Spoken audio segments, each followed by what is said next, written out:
Brought to you by खाता book.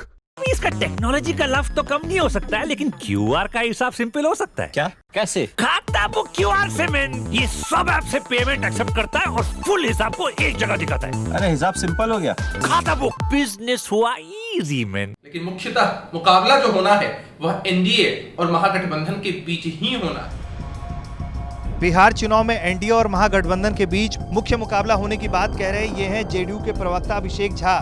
इन्हें ऐसा क्यों कहना पड़ा, आइए हम बताते हैं पूरी कहानी क्या है। चिराग पासवान का एलजेपी से अलग चुनाव लड़ना एनडीए और नीतीश दोनों के लिए चिंता की बात है। उस पर चुनाव से पहले रामविलास पासवान के निधन से एलजेपी को सिंपैथी वोट मिल सकता है। इसके अलावा बिहार चुनाव में एनडीए और महागठबंधन के अलावा 3 और गठबंधनों के मैदान में उतरने से एनडीए को नुकसान हो सकता है। बिहार में इस बार के चुनाव में कुल 5 गठबंधन बन चुके हैं और ये सब एक दूसरे को चुनौती दे रहे हैं। अनगिनत गठबंधन बनने की वजह से बिहार के वोटरों में कंफ्यूजन की स्थिति पैदा हो गई है और वो किसे वोट करें या किसे नहीं। यही नहीं, बिहार में मुख्यमंत्री के पद के दावेदार भी अब 3 चेहरे हो गए हैं, नीतीश, तेजस्वी और पप्पू यादव। एनडीए और महागठबंधन के अलावा 3 और गठबंधन अब तक बन चुके हैं, जिसमें से मुख्य गठबंधन है पूर्व केंद्रीय मंत्री उपेंद्र कुशवाहा की आरएलएसपी, मायावती की बीएसपी और आईएमआईएम सांसद असदुद्दीन ओवैसी की पार्टी का। कुशवाहा और ओवैसी के गठबंधन में और एआईएमआईएम सांसद असदुद्दीन ओवैसी की पार्टी का। कुशवाहा और ओवैसी के गठबंधन में 3 छोटे दल और शामिल हैं, जिसमें पूर्व केंद्रीय मंत्री देवेंद्र यादव की समाजवादी जनता दल भी शामिल है। कुल मिलाकर यह गठबंधन 6 राजनीतिक दलों का है। इस गठबंधन का नाम ग्रैंड डेमोक्रेटिक सर्कुलर फ्रंट है।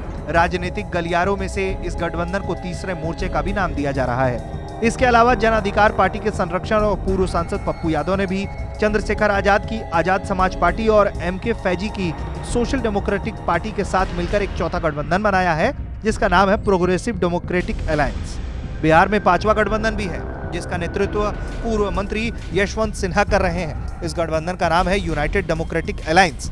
इस गठबंधन में कुछ ऐसे नेता शामिल हैं जो राजनीति में हाशिए पर हैं और यशवंत सिन्हा के द्वारा इस नए मोर्चे के ऐलान के बाद उन्हें संजीवनी बूटी मिल गई है। बिहार चुनाव में ताल ठोक रहे इन तीनों गठबंधनों को 2 बड़े गठबंधन रेस से बाहर मान रहे हैं। बिहार में चाहे जितने तरह के गठबंधन बन जाए, बहुत सारे फ्रंट बन रहे हैं, तीसरा मोर्चा, चौथा मोर्चा, 5वां मोर्चा, ये सारे गठबंधनों का अंत 10 नवंबर को हो जाएगा।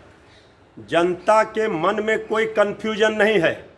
जनता ने मन बना लिया है कि बिहार में तेजस्वी यादव जी के नेतृत्व में महागठबंधन की सरकार बनानी है।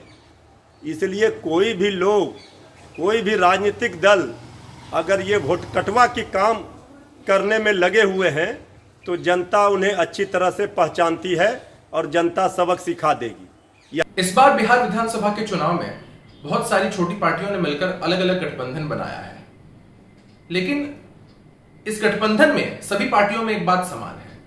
इन पार्टियों के जो नेता हैं वो अत्यधिक महत्वाकांक्षा के बोझ तले दबे हुए हैं। जनता से इनका कोई विशेष सरोकार नहीं है और जनता को इन पर खासा विश्वास भी नहीं है। लेकिन भारत के लोकतंत्र की यह खूबसूरती है कि कोई भी नागरिक चाहे तो निर्दलीय चुनाव लड़ सकता है, पार्टी बनाकर चुनाव लड़ सकता है या गठबंधन में भी चुनाव लड़ सकता है। इसलिए ये लोग अपना भाग्य आजमाने के लिए इस बार चुनाव के मैदान में है। लेकिन मुख्यतः मुकाबला जो होना है वह एनडीए और महागठबंधन के बीच ही होना है। बिहार की राजनीति में अनजान ये गठबंधन क्या कमाल करते हैं, ये तो बिहार चुनाव के नतीजे बताएंगे। लेकिन अगर ये गठबंधन कुछ सीटें भी जुटा लेता है तो सत्ता की चाबी इनकी हो सकती है। पटना से रोहित सिंह, बिहार तक।